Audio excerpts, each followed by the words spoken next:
É com alegria que a gente quer compartilhar com vocês na nossa sala de estudo, hoje conversando mais sobre o Dia das Mães, o papel da mulher durante a pandemia.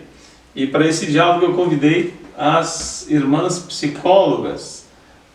Aqui está a Carla Pérez, a Kelly Silva e a Angelita Romero, com uma experiência na área de psicologia, de acompanhamento de pessoas em situação de crise.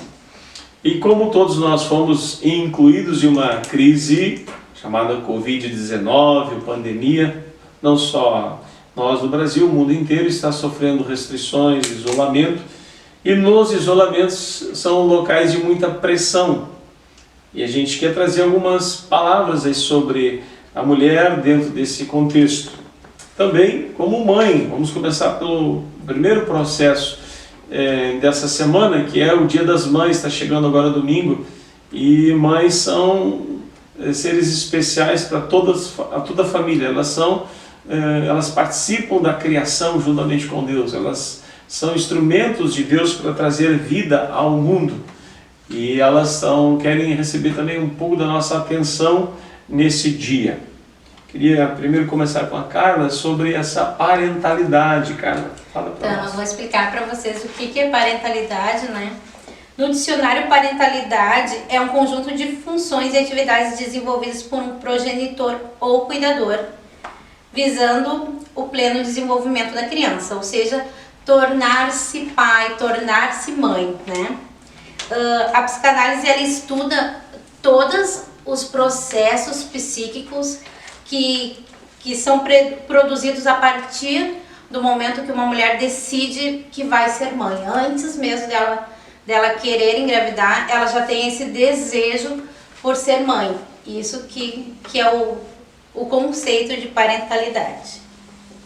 A gente pode observar isso até pelas brincadeiras das meninas, normalmente com a boneca, né? As experiências que elas têm antes do próprio processo de gestação, do parto, já faz parte da vida da menina esse brincar de ser mãe, né? Então isso já vem bem de antes, desde a fase da infância.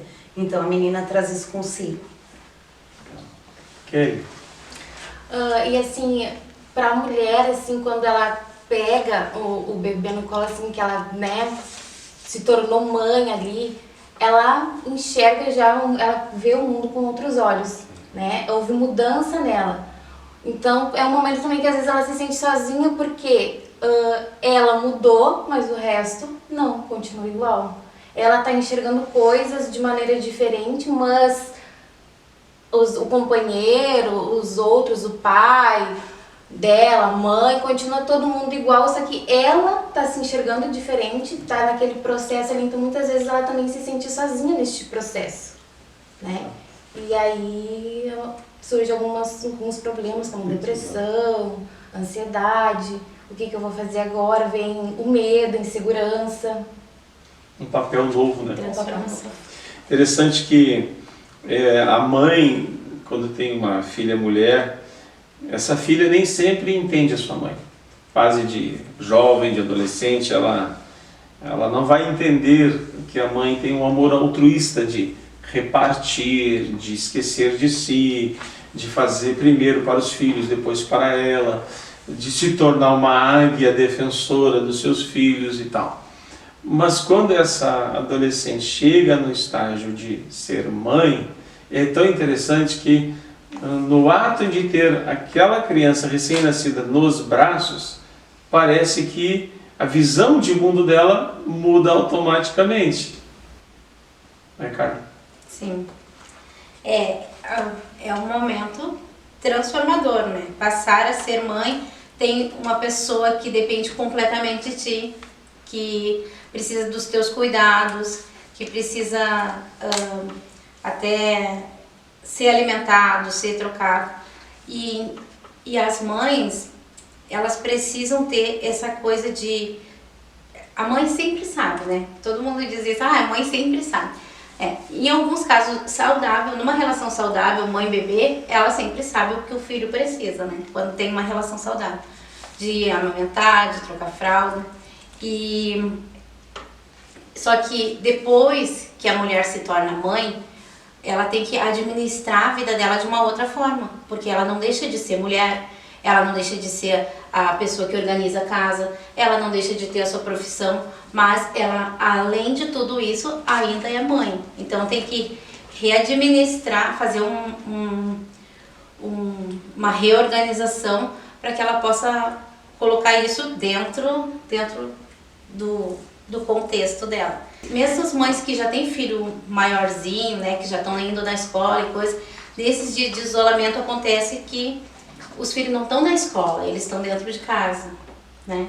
Então precisam ali, auxilia aqui, tem que fazer o trabalho pela internet, tem que ter aula pela internet, precisa de ajuda, e a mãe também precisa trabalhar pela internet ou tem que sair, mas tem que ter uma reorganização ali e normalmente a mulher faz esse papel. A mulher que faz esse papel de dizer, não, agora vamos organizar assim, a rotina vai ter que mudar, mas vai mudar assim, sabe? Normalmente é a mulher que tem esse papel de tomar frente da organização da casa. Ok, fala um pouquinho sobre o risco de uma depressão pós-parto. Ela foi mãe, chegou naquele auge, né, desde criança ali, que a Angeli estava dizendo que a criança, né, veja, minha neta já pega uma bonequinha com 2 aninhos e chama de filhinha, ela chega assim, no sonho de ser mãe. E o que é a depressão pós-parto? O que acontece nisso? Na depressão pós-parto, ela não consegue criar o vínculo com o bebê, né? Aquela mãe se sente, o bebê saiu da barriga, mas eu não consegui estabelecer aquele laço de saber, esse é um choro de fome, não, esse é um choro da cólica, eu não consigo. Esse pra mim é um choro desesperador e tá me desesperando também, né? Eu não consigo me conectar com o meu bebê, né? E ele é uma pessoa estranha, às vezes a gente também imagina um bebê ideal, né? A gente imagina como é um bebê e a gente passa os 9 meses ali sonhando. E quando nasce esse bebê, não é o bebê que eu imaginei que seria. Né? Então, o bebê real é diferente do meu bebê imaginário e aí começam alguns conflitos da mãe. Né? E esse bebê às vezes chora, às vezes uns querem muito mamar, outros mamam de menos, uns choram demais, outros de menos. E essa mãe não consegue, né, dar conta desse bebê e ela começa numa depressão, perda de peso, perda de sono, ou aumento excessivo de peso, e eu não consigo aceitar esse bebê. Esse bebê não é o meu bebê. Né? Algumas até acham, não, alguém trocou, não é o meu. Se fosse, eu conseguiria reconhecer. E aí, assim, tem que ir para tratamento, né? Isso é muito perigoso, porque acontece muito suicídio com essa parte, assim, porque a criança tá ali, a criança começa porque não tem um contato com a mãe também, e aí a coisa fica complicada para os dois, e essa mãe muitas vezes vai ao suicídio por não conseguir se conectar, criar o elo com o seu bebê. E não existe assim uma causa determinada da depressão, né? Existem alguns fatores, como a questão do não desejo da gestação, né? A falta de apoio paterno dos próprios familiares, né? Então são vários fatores que influenciam isso. Então não significa só a questão do eu não quero esse bebê, são várias coisas, inclusive hormonais, né? Existem até necessidades de reposições hormonais nessa fase, né? Então a gente precisa ter um olhar bem amplo para conseguir entender o que é que está acontecendo, porque não é simplesmente falar, eu não quero cuidar do meu bebê. Neste momento a mulher não consegue cuidar nem de si mesma. Ela não consegue cuidar dela, não consegue cuidar do bebê, ela tem insônia, ela passa por várias dificuldades nessa fase que precisam ser cuidadas, né? Tanto com acompanhamento psicológico, muitas vezes com acompanhamento psiquiátrico, para que essa mãe consiga se reorganizar e assim conseguir fazer o papel que uma mãe faz, conseguir maternar esse bebê, dar amor, dar afeto e atenção que ele necessita. É que fora isso, ainda tem a culpa. Porque ela sabe que ela precisa dar atenção para aquela criança. E ela sabe que ela não consegue dar atenção para aquela criança. Então ela se culpabiliza porque ela não é boa o suficiente para dar conta daquele bebê. Como é o tratamento para uma depressão? Vamos começar pela depressão pós-parto e talvez dar algumas indicações sobre tratamento de depressão. Já foi chamada de a doença do século, né? E muitos que vão nos assistir, estão nos assistindo, sabem bem o que é depressão e gostariam muito de sair daquele labirinto. Vamos dar algumas dicas sobre tratamento? Bom, o tratamento... Tem pessoas que pensam que tratamento para depressão é somente usar antidepressivos, é somente ir no psiquiatra. Mas o antidepressivo, ele só é eficaz para os sintomas da depressão. Ele não trata a causa. O que trata a causa da depressão é a terapia. Então precisa ser um tratamento conjunto. Como a Angelita falou, no caso da depressão pós-parto, muitas vezes é necessário fazer até reposição hormonal. Então, porque às vezes é alguma coisa hormonal, porque a mulher perde muitas coisas na hora do parto.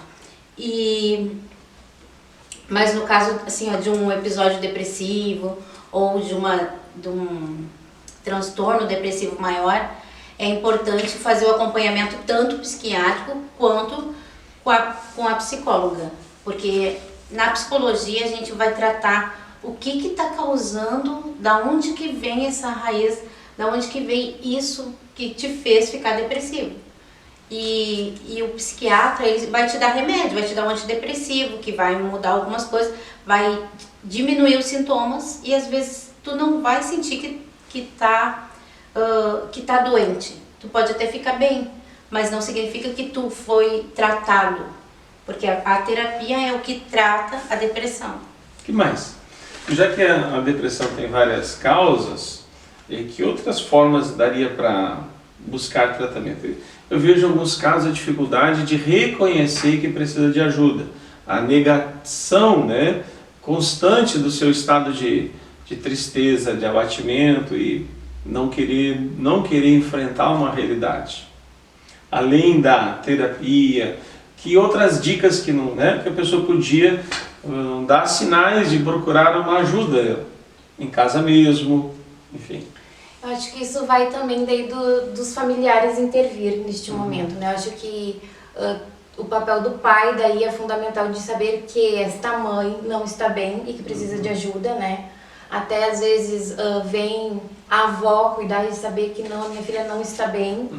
Não vai passar, às vezes fica assim uma semana, 2 meses, às vezes não passa, ela não consegue, né? Então assim, ver que demorou mais de um dia, 2, a mulher começou a chorar demais, frequente, começou a ter insônia, é buscar uma ajuda profissional, né? Porque depressão pós-parto não é brincadeira, é algo sério, grave, né? E que prejudica tanto a criança quanto a mãe. Sim. Então, eu acho que o apoio da família neste momento é fundamental. Angelita, que atividades assim a mulher poderia fazer nesse processo de depressão que lhe ajudasse? Enfim, então assim, toda atividade que ela fizer, né, que for fazer ela voltar a ter, né, um cuidado com si mesma, porque muitas vezes também o que acontece é que a mulher para de cuidar de si. Algumas atividades então que a mulher pode fazer, né, para sair desse ciclo de depressão também são atividades físicas, conseguir falar sobre o problema, né, ter pessoas de apoio, confiar para falar sobre o que ela está sentindo. Isso é importante, porque muitas vezes o que acontece, a cobrança é tão grande em cima dela mesmo, que ela acaba não partilhando aquilo para que as pessoas não julguem, né? Então isso é muito importante, ela conseguir falar sobre o problema, ela conseguir falar o que realmente ela está sentindo, também é uma maneira de proteção, né? Contar com a família como apoio também é muito importante, né? Então são algumas coisas que ela pode buscar que vão auxiliar ela então nessa mudança de comportamento para conseguir sair então desse ciclo de depressão. Ok, nós queremos também falar um pouco sobre pressão, né? E como mulheres têm vivido debaixo de muita pressão. E um texto que sempre está no nosso horizonte é Ruth, o livro de Ruth e a sua sogra Noemi, onde elas tiveram uma vida debaixo de pressão. Abimeleque e Noemi saem de Israel e vão para a terra dos Moabitas porque tinha fome tinha pouco alimento, tinha escassez em Israel, eles ouviram dizer que na terra dos Moabitas tinha a fartura, então eles se mudaram para lá. E lá começa a vida de tragédias, né? Onde morre o marido, depois morrem os 2 filhos, e fica Noemi com 2 noras, né? Que eram também estrangeiras, moabitas, e ela decide voltar para casa. Agora ela está empobrecida, está mais envelhecida, sozinha. E uma das noras então decide voltar para sua terra, e a outra, que é a Ruth, diz: não, eu vou te acompanhar. Mas é uma volta muito triste, porque ela volta viúva, volta sem nada, empobrecida, e tem que recomeçar a vida com grandes dificuldades. Os nossos dias são dias de enfrentar grandes dificuldades, algumas que a gente não imaginou passar. Não estava no planejamento familiar, né, de nenhuma família passar o que a gente está passando. E como é que a mulher interage e reage diante de pressões? Bom, na época que nós estamos vivendo hoje, eu acredito que assim como na vida de Ruth, a maior pressão é não saber como vai ser o amanhã. Isso causa um desconforto, porque tu viveu hoje, mas tu não sabe, amanhã será que vamos estar isolados ainda? Será que isso vai continuar? Será que isso vai permanecer? Então, eu acredito que a vida da Ruth mostra pra gente assim, ela escolheu ir com a sogra dela, com a Noemi, mas elas não sabiam o que ia ser do amanhã. Elas não tinham nós vamos voltar. As duas, elas não têm filhos, elas não têm herdeiros, né? Elas não têm, elas são viúvas, então naquela época as mulheres, elas tinham valor quando elas tinham os filhos, né? Então elas não sabiam o que ia ser do dia de amanhã. E hoje nós estamos vivendo um pouco isso, de não saber o que vai ser do dia de amanhã. Nós estamos vivendo um período de incertezas, né? Então, nunca nós esperamos que nós íamos viver uma pandemia. E aí, nesse momento onde nós estamos vivendo, nós estamos com muitas dúvidas sobre o nosso futuro, e depois que isso passar, se isso passar, como vai ser, o que mudar, o que vai voltar a ser como era antes, ou se vai voltar a ser como era antes. Então, muitas incertezas. No caso da Ruth, ela teve o bom senso, né, de ir com a sogra dela e de crer no Senhor. Ela disse: o teu Deus é o meu Deus e eu vou contigo. Então, os moabitas, que eram o povo da Ruth, eles não criam no Deus de Israel. E ela aprendeu a crer com a sogra, com o marido, com a família dela. Então, ela decidiu fazer, eu acredito que deixar ser direcionada por Deus nesse momento, né? E acompanhar a sogra dela. Quando uma característica da Ruth que é muito legal é que ela foi uma pessoa muito obediente, porque ela sabia que a sogra dela, ela sabia mais do que ela, né? Então ela seguia as instruções da sogra, e ela foi uma pessoa muito obediente ali para que com a sogra dela ela pudesse refazer a vida dela. E eu acredito assim que, como a gente está falando dos meses das mães, né? Eu acredito que o prêmio dela assim foi ter o filho, né? Então ela, no final, ela conseguiu se casar, conseguiu ter um filho, ter uma descendência, dar uma descendência para a família dela e para a sogra dela. Sob pressão, Kelly, aqui vemos que Ruth e Noemi tiveram o caso de um erro, né? Sair da terra de Israel, ir para outro, voltar e ter que começar agora tudo de novo, numa situação de carência e de falta, né? E agora só 2 mulheres. Como mulher, assim, acho que a mulher, ela é solucionadora de conflitos, né? Se tem alguma briga em casa, as crianças não chamam o pai, chamam a mãe. Mãe, resolve aqui. Né? E como mulher, a gente tem que se adaptar a esse tempo de crise e buscar a melhor solução para a nossa família hoje, né? Talvez muitas mulheres agora vão estar pressionadas com talvez marido desempregado, o salário diminuiu, a voltar ao mercado de trabalho. E aí vem o conflito. E os meus filhos, que eu tinha um tempo com eles, eu era cuidadora deles, e agora o que vai acontecer? Então, assim, gera toda uma pressão, né, diferente um pouco de rotina, que eram duas, mas agora essa mãe se vê, né, com uma casa, com as despesas, o orçamento diminuiu, as despesas não, né, e agora o que eu faço? Muitas vão ter que ter essa pressão de voltar para o mercado de trabalho, vão ter que achar alguém para tomar conta dos seus filhos, né, a tentar diminuir despesas em casa. Então, assim, esse é o papel, acho que, da mulher, é se adaptar ao meio agora, né, é ver o que de melhor para minha família hoje eu posso fazer. E diante de tudo isso também, acho que é o aprender a lidar com a ansiedade. Né? Muitas vezes a gente coloca situações lá na frente. Nesse momento a gente precisa ter calma, refletir, né? Ter cuidado nas decisões que a gente vai tomar, né? Porque realmente é um momento muito delicado, diferente de qualquer outro momento que a gente já vivenciou. Né? E eu acredito que a mulher tem um papel fundamental no sentido de como a sua casa vai ir, né? A palavra diz que a mulher sábia edifica o seu lar. Então é o momento então da mulher poder realmente fazer esse papel, incentivar a sua família, né? Às vezes as pessoas já estão cansadas de ter que ficar dentro de casa, os filhos então já estão esgotados com tudo isso, mas ter sabedoria para poder lidar, para poder conversar, né? Eu acho que esse momento também está servindo para uma reaproximação da família, né? Eu acho que tudo tem um propósito e eu creio que esse momento é para isso, é para que as famílias possam também se unir, possam estar juntos, possam tomar decisões juntos, né?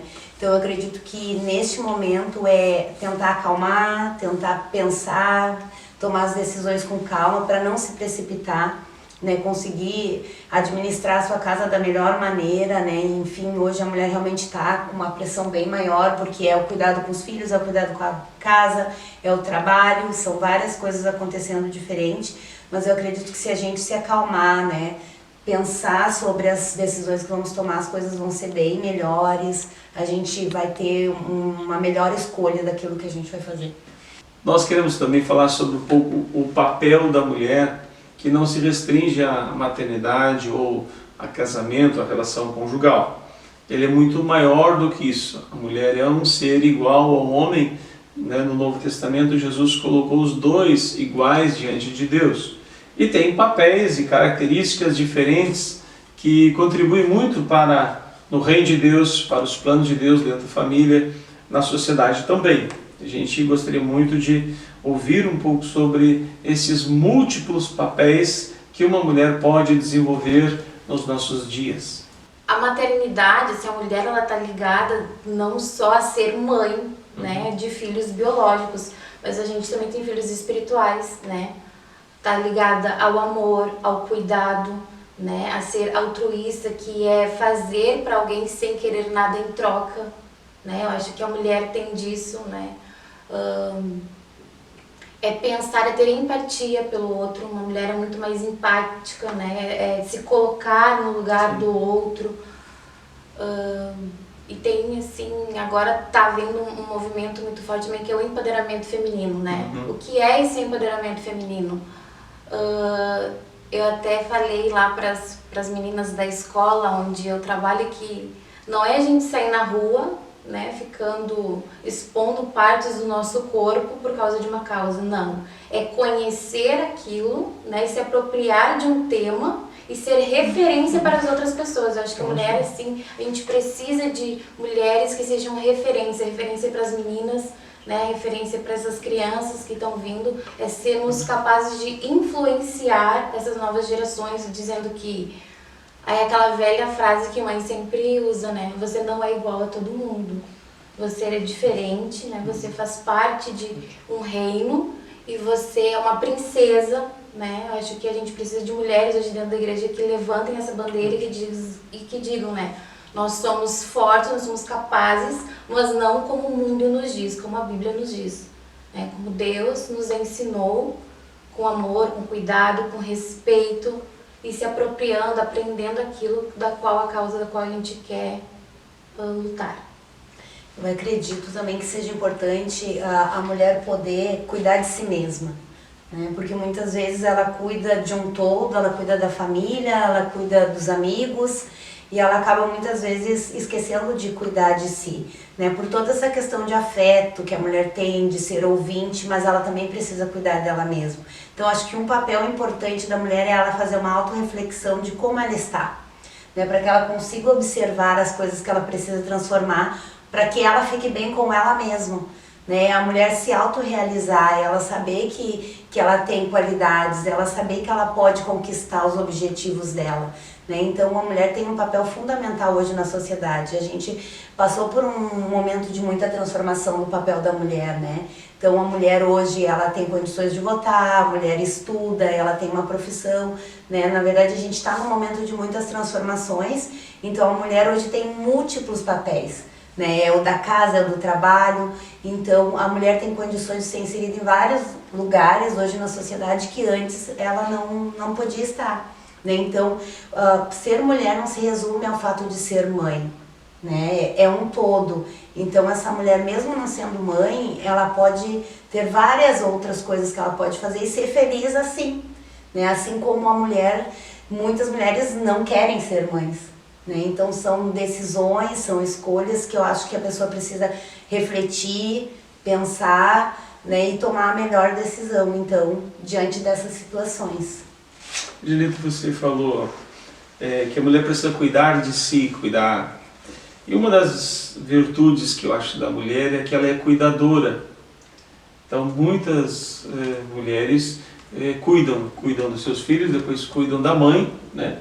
Serão cuidadoras da sua avó e tal. E essa dimensão de ser cuidadora, ela se reflete como fundamental para o equilíbrio, para a saúde emocional, né? Então primeiro ela cuida de si, mas ela tem uma vocação que é cuidar. Ela precisa ser cuidada, né? Como todos nós precisamos, ela precisa ser cuidada, ser papel de pai, ser papel do esposo, papel daqueles que a cercam, suprir. Mas é uma natureza, né? Uma vocação feminina ser cuidadora. E me parece que isso é um papel menos valorizado. Às vezes a pessoa se preocupa com quem está doente, mas não se preocupa, mas quem está cuidando? Quem é a cuidadora? Olha, colocar uma criança no mundo até não é muito difícil, mas quem é que vai cuidar? Papel de cuidadora. Vamos falar um pouquinho, para já indo para o nosso último momento, cuidar de si e cuidar dos outros. Carla, você já cuidou de alguém? Sim, eu tenho 2 filhos, né? Então eles foram crianças muito especiais que exigiram muito mais de cuidado do que uma criança que nasce no tempo de 9 meses, normal. A Vitória, você ficou muito tempo no hospital com ela, a tua filha, né? Sim, a Vitória nasceu com 24 semanas de gestação. Então ela teve a primeira alta com 56 dias, chegou em casa e teve parada cardiorrespiratória. Então voltou para o hospital e saiu de lá com 5 meses de idade. Tempo, né? Então foi um longo tempo de cuidado, né? Que eu não saía de perto dela, eu ficava 2 vezes na semana, só eu ia em casa para dormir em casa, para ver o Igor, que na época tinha 8 anos, né? Então fiquei muito tempo lá e foi uma época de aprendizado também, porque eu senti falta desse negócio de ter alguém para cuidar de mim, já que eu estava mais só o fato de eu estar lá e poder cuidar da minha filha era reconfortante, sabe? Porque nós via que tinha mães que não tinham condições de estar lá todo o tempo e sofriam também por isso, né? Então, claro, tinha o sofrimento também da parte de não estar em casa com o Igor, mas de estar lá com ela. Então, foi uma coisa assim bem importante eu ter esse tempo lá no hospital, e a gente aprende muita coisa no hospital, porque a gente vê muita coisa que a gente não imagina que acontece, né? Então é um tempo de aprendizado também. Kelly, também você esteve no hospital, né? Cuidando de um filho. Sim, o meu primeiro, o Pedro, meu primogênito, ele nasceu fora também de tempo, baixo peso, ficou 56 dias internado. logo que nasceu, veio para casa com 56 dias e depois foram várias idas e vindas, né? Ele fez 6 cirurgias. Aí em cada uma ele ficava de 15 a 20 dias lá no hospital e eu sempre falo que tu ir para um hospital com um filho te dá uma nova visão de mundo, de vida, né?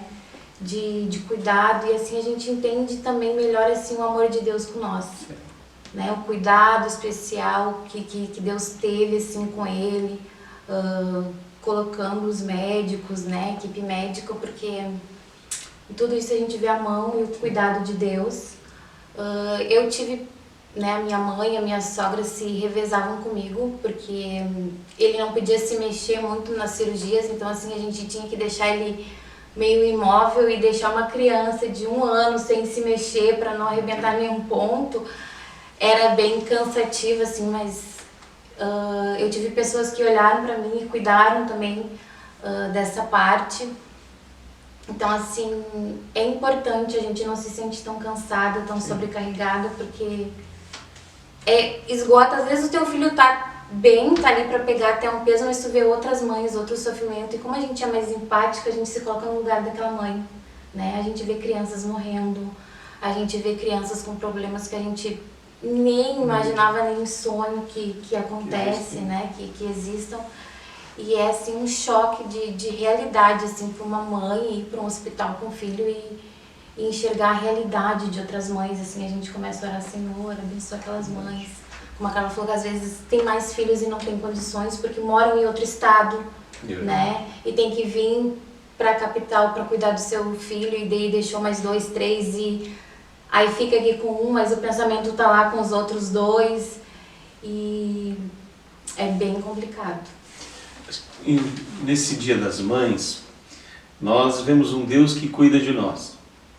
Deus que cuida, quando Ele dá filhos, Ele também dá as condições para que a gente se torne cuidador. Deus tem cuidado de cada um de nós, e para as mulheres que têm sido, né, fortes em cuidar dos seus, de proteger os seus, de conduzir os seus, nós queremos que você, nesse Dia das Mães, nessa semana em que se comemora uma data tão importante, com esse ano com o prejuízo do isolamento, mas que traga ao seu coração gratidão, porque Deus cuidou de você, te deu forças para você cuidar de outras pessoas e vencer. Deus cuida de nós, nós podemos cuidar dos outros, e no final podemos dizer: no Senhor nós vencemos. Deus te abençoe, uma abençoada semana. Até a nossa próxima sala de estudos.